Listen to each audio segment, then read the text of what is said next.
एक बार गौतम बुद्ध से उनका एक शिष्य पूछता है, बुद्ध, मैंने कभी भी आपको दुखी नहीं देखा। आपके चेहरे पर हर समय अलग ही मुस्कान रहती है जो हमें भीतर तक आनंद से भर देती है। पर मैं ये जानना चाहता हूँ कि मेरे भिक्षु बनने से पहले मेरे जीवन में बहुत सारा दुख था, जिसके कारण मैं भिक्षु भी बन गया हूँ। पर मैं अभी तक नहीं जान पाया हूँ कि आखिर दुख है क्या। बुद्ध मुस्कुराते हैं और कहते हैं, दुख एक विचार से ज़्यादा कुछ नहीं है। ये सुनकर शिष्य चौंका और बुद्ध से पूछा, परंतु बुद्ध, विचार तो आते हैं और चले जाते हैं, पर दुख एक बार आ जाता है तो जाने का नाम ही नहीं लेता। बुद्ध कहते हैं, मैं तुम्हें एक छोटी सी घटना बताता हूँ। एक नगर में एक धनी सेठ रहता था। उसके पास एक वफादार नौकर होता है। एक बार सेठ को किसी काम से बाहर जाना पड़ता है। 2-3 दिनों के बाद जब सेठ वापस लौटता है तो वह अपने साथ एक कीमती सामान लेकर आता है और उस कीमती सामान को अपने कमरे में बड़ा सजा कर रखता है और अपने नौकर से कहता है, तुम्हें खास तौर पर इस चीज़ का ध्यान रखना है।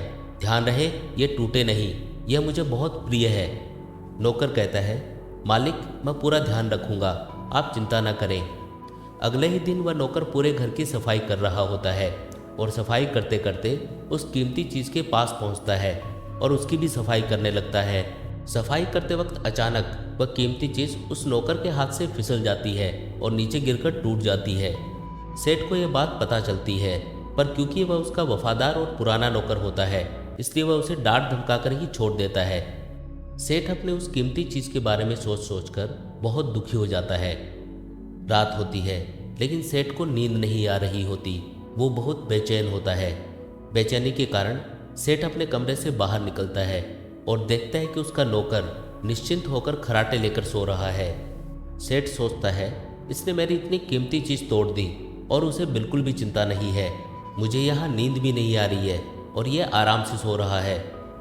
अगले दिन सुबह सेठ अपने नौकर के पास जाता है और अपने नौकर से कहता है, मुझे यह बताते हुए बहुत दुख हो रहा है कि वह जो कीमती चीज़ कल तुमने तोड़ी थी वह मैं तुम्हारे लिए ही लाया था। मैं चाहता था कि मैं उसे तुम्हें उपहार में दूं, परंतु अब क्या कर सकते हैं, अब तो वह टूट गई है।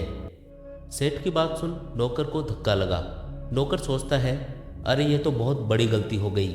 वह इतनी कीमती और महंगी चीज़ मेरे लिए थी और वह मुझसे ही टूट गई। फिर क्या? उस नौकर के मन में बेचैनी पैदा हो जाती है, दुख पैदा हो जाता है। रात होती है और सेठ आराम से सोता है, लेकिन वहाँ नौकर बेचैन रहता है। उसे नींद नहीं आती क्योंकि अब उस नौकर ने उस सेठ की उस कीमती चीज़ को अपने आप से जोड़ लिया था। पहले उस नौकर के मन में यह विचार नहीं था कि वह कीमती चीज़ मेरी है, पर अब उसके मन में यह विचार है कि अगर वो कीमती चीज़ ना टूटती तो वो मेरी होती। बुद्ध कहते हैं, दुख केवल एक विचार है और यह विचार उत्पन्न कैसे हुआ? अपने आप को किसी चीज़ से जोड़ने से।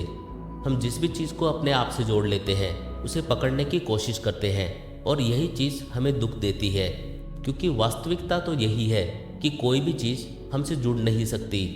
हर चीज़ जो आपके पास है आपकी है, पर कुछ समय के लिए। कुछ समय बाद वह आपसे दूर हो जाएगी। उस दूर होने की घटना को स्वीकार करें, खुश रहें और आगे बढ़ें।